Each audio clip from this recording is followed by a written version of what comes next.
I got a cheat skill in another world and became unrivaled in the real world 2 के episode 3 में हम यूया को अपने घर में अपनी शर्ट को आयरन करता देखते हैं। तभी वो सोचता है कि वो ठीक तो होगी ना।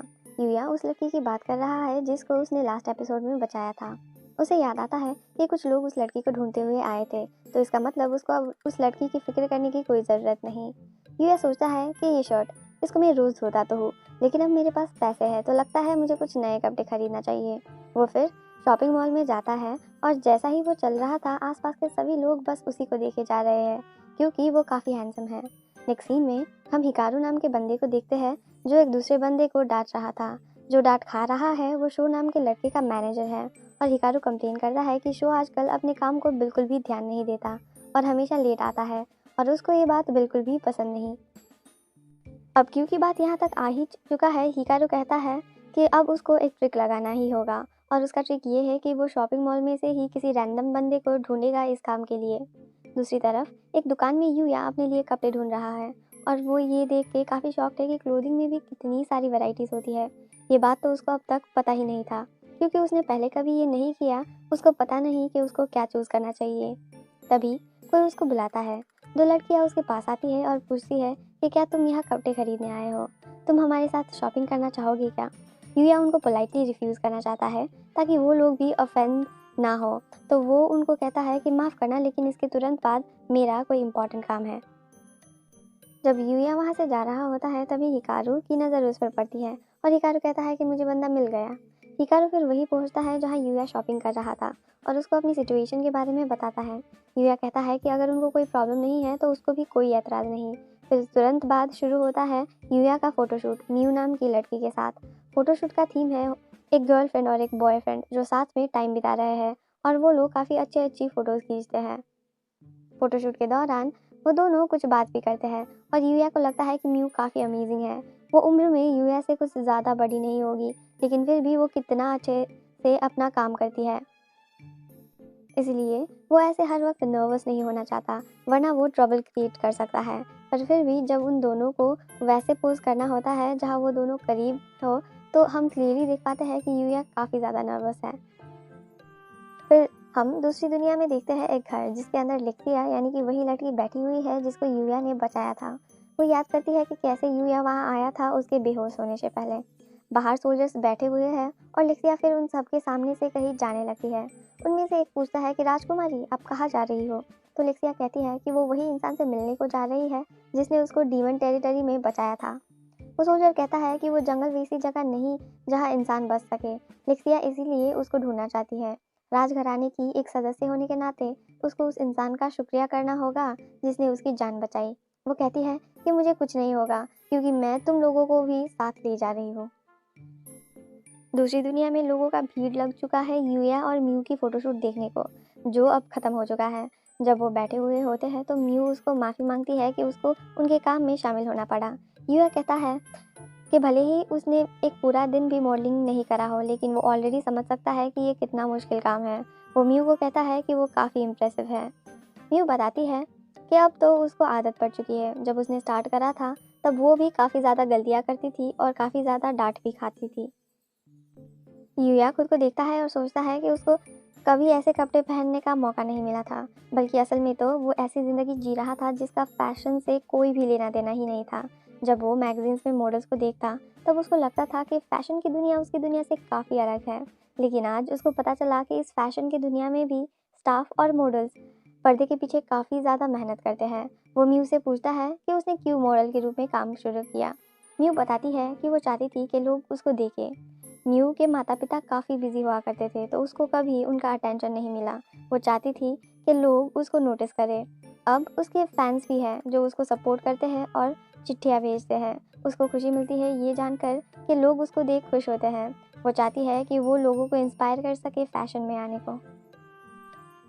म्यू की बात सुन यूया उसको पूछता है कि क्या उसको लगता है कि यूया जैसा कोई भी ये कर सकता है। म्यू कहती है कि उसको भरोसा है यूया ये कर सकता है। वो लोग वही बैठे बातें करते हैं और वो भी काफ़ी कंफर्टेबल हो चुके हैं एक दूसरे के साथ।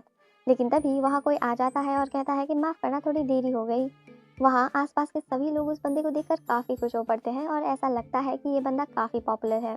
सब कहते हैं कि ये कितना क्यूट है। म्यू यूया को बताती है कि ये शो है, वही बंदा जो ओरिजिनली उस फोटोशूट में कास्ट हुआ था, जिसकी जगह अब यूया को मिल चुका है। शो म्यू को माफ़ी मांगता है कि उसने उसको इंतज़ार करवाया। वो म्यू से कहता है कि जल्दी से फ़ोटोशूट ख़त्म करते हैं और कहीं अच्छी सी जगह में जाते हैं कुछ खाने को।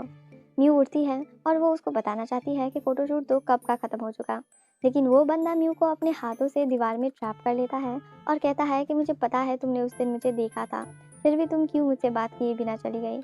यूया देखता है कि म्यू बिल्कुल भी कंफर्टेबल नहीं है, तो वो उस बंदे को कहता है कि उसको लगता है कि म्यू को ये पसंद नहीं। शो कहता है कि तुम कौन हो, दिखता नहीं है क्या तुमको कि मैं अभी भी म्यू से बात कर रहा हूँ, तुम काफ़ी अनोइंग हो।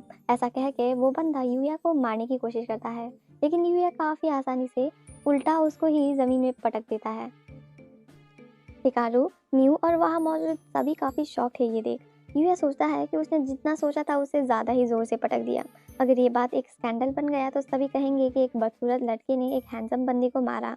क्या मैं अब रो सकता हूँ? लेकिन बात यहाँ कुछ अलग होती है। जब उस मॉल में उनको देख रहे सभी लोग तालियां बजाने लगते हैं।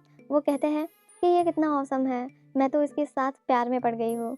अब ब्लैक हेयर हीरो, आज से मैं अपना स्टैंड चेंज करती हूँ। शो कहता है कि आखिर ये बंदा कौन है और कैसे इसने मुझको हराया जबकि मैं हमेशा ही बॉक्सिंग करता हूँ। हिकारू शो को बताता है कि उसने अभी जो भी हुआ सब रिकॉर्ड कर लिया है, ऐसे अपने काम को अंडर एस्टिमेट मत किया करो। म्यू वहाँ आकर यूया का शुक्रिया अदा करती है। जब शो वहाँ से गुस्से में निकल रहा था, हिकारू कहता है कि उसके लिए अब यही एंड है। वो हमेशा बुरी तरह से पेश आता है और अब उसको कोई भी काम के लिए नहीं पूछेगा। हिकारू असल में खुश है इस बात से। म्यू बताती है कि शो कुछ दिनों से उसका पीछा कर रहा था, इसलिए वो थोड़ी परेशान थी। हिकारू म्यू से माफ़ी मांगता है कि वो पहले ही ये बात नहीं जान सका। वो फिर यूया से पूछता है कि क्या वो उस काम को कंटिन्यू करना चाहेगा, क्योंकि यूया काफ़ी गुड लुकिंग है, वो ग्लैमर वर्ल्ड के लिए बिल्कुल फिट है। अगर यूया उनके साथ काम करना चाहे तो वो खुशी खुशी उसका स्वागत करेंगे। यूया उनको थैंक यू कहता है। आज का दिन उसके लिए काफ़ी वैल्यूएबल एक्सपीरियंस रहा, क्योंकि उसने प्रोफेशनल लोगों के साथ काम करने का मौका पाया जो कि अपने काम को लेकर काफ़ी सीरियस है। लेकिन उसको लगता है कि अभी वो मॉडलिंग के लिए ठीक नहीं है, इसलिए वो उनका ऑफ़र ठुकरा देता है। हिकारू यूया को समझ सकता है। वो फिर यूया को काफ़ी सारे डिज़ाइनर कपड़े देता है अपनी ग्रैटिट्यूड के रूप में। ये सभी कपड़े यूया के साइज़ के हिसाब से बनाए गए हैं और हिकारू ने खुद इनको हैंड पिक करा है यूया के लिए। यूया इनको एक्सेप्ट नहीं करना चाहता, लेकिन हिकारू उसको कहता है कि उसको ये लेना होगा, क्योंकि उसने काम भी तो करा उनके लिए। तो यूया उनको एक्सेप्ट करता है और हिकारू का शुक्रिया अदा करता है। अब यूया का जाने का वक्त हो चुका है। म्यू यूया से कहती है कि अगर कभी हम फिर से मिले तो वो होप करती है कि वो फिर से साथ काम कर सके। यूया कहता है कि वो भी यही चाहेगा। वो म्यू को उसके करियर के लिए ऑल द बेस्ट कहकर फिर वहाँ से चला जाता है। यूया फिर अपने घर जाकर उन कपड़ों को ऑर्गेनाइज करता है और अब वो वहाँ से जाने को उठता है। नेक्स्ट सीन में दूसरी दुनिया के जंगल में मॉन्स्टर्स दिखाई पड़ते हैं जो कि लेक्सिया के गार्ड्स के साथ बैटल कर रहे हैं। वो मॉन्स्टर्स को रोकने की कोशिश करते हैं और लेक्सिया को वहाँ से पीछे जाने को कहते हैं। वहाँ मॉन्स्टर्स इतने ज़्यादा है कि अब वो लोग रिट्रीट भी नहीं कर सकते। तभी लेक्सिया के पीछे से एक मॉन्स्टर आता है और वो लेक्सिया पर अटैक करने ही वाला है। लेक्सिया काफ़ी डरी हुई है, लेकिन तभी अचानक वो मॉन्स्टर रोशनी में बदल जाता है, क्योंकि वो मारा जा चुका है और ये काम है यूया का। लेक्सिया और उसके गार्ड्स काफ़ी हैरान होकर देखते हैं जब यूया काफ़ी आसानी से ही वहाँ के मॉन्स्टर्स को एक एक कर मार गिराता है। लेक्सिया कहती है कि उसको पता था कि वो ज़रूर आएगा।